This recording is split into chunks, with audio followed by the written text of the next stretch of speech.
I loved what happened in that Louisville game. It was cool for him to have that moment and to show that he could do it. It ought to foster an awful lot of strength and confidence and belief in oneself that he made those plays on the road while trailing. This wasn't like I'm hanging on for dear life. I got to go make plays. I've got to go make plays. And I've never made plays, ever, under no circumstance. Not a spring game, nothing. I've always been terrible.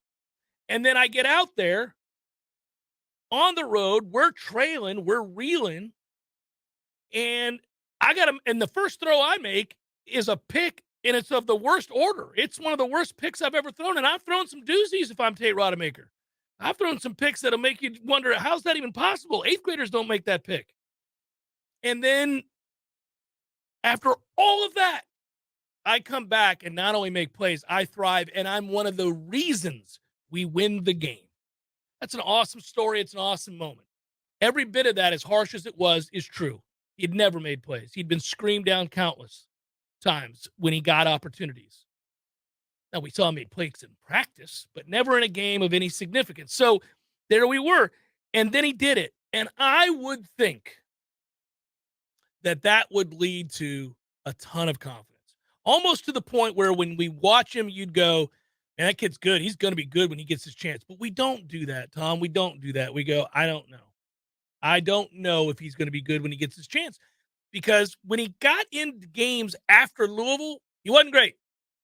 He wasn't great. The mop-up opportunities he got, he wasn't great. And I didn't see this surge in belief and confidence from him stemming from that success against Louisville. Might be unfair. The sample size wasn't large. Yeah, typically the offensive line in front of him in those situations was not good. All right, well, here's the good news. Because regardless of my lack of belief in, and now I'm not completely devoid of, but regardless of where I stand on that question right now, he's going to get a ton of opportunities this year. Florida State's going to blow out 6 to 7 teams on this schedule. Blow them out. Those games will not be competitive. I can name 6, and just right now, I can think of right now that Florida State will win by 3 touchdowns or more in all likelihood.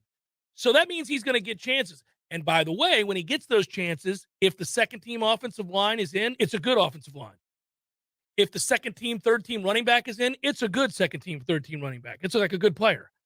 If the third-string tight end is in, it's a good player. So he won't have reasons for not excelling in those opportunities. He should. There won't be game pressure on him. He'll have good players around him to protect him. He'll have good players to throw to. He'll have a running back that can really play. So he should take a jump this year.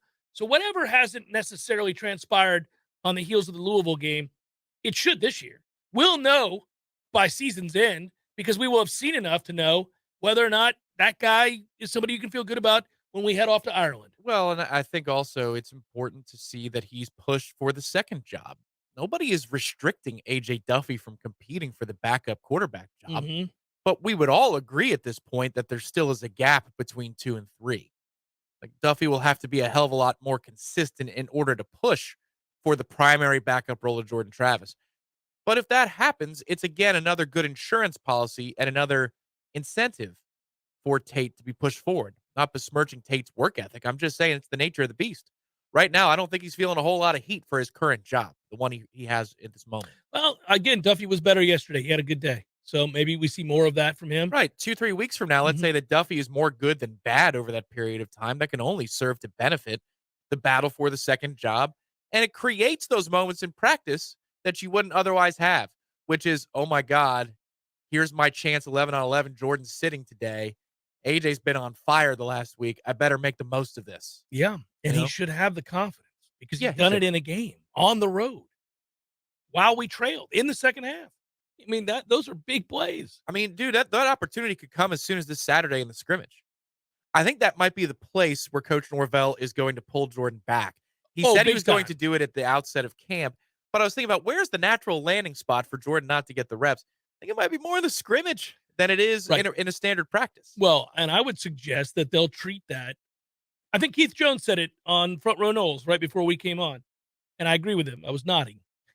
He said they'll probably treat their starters, in particular quarterback, like the NFL does in preseason. Right. You get a series. Yeah. Yeah. And then, okay, I know you can play. Now let's get to the real evaluation. Now let's go over Yeah. here. And then, I mean, as they ramp it up and get later in camp, maybe we'll give you 4 series instead of 1 or 2. But, initially we just need you to go out there and kind of get into a rhythm, run a couple of series, have a seat. And then Let's go see how these other guys. come coach with us. Yeah. Tell us what they should be looking for. What do they not see? That's the other great thing is Jordan is now so confident in this offense. And you can see him working with the other quarterbacks from time to time, instructing and just, shooting the breeze about the position. But if Coach Norvell or Coach Tokars wants some feedback, they can say, Jordan, what do you think there? What do you think? Mm-hmm. That's the next step for Jordan as well, is to say, can you teach it?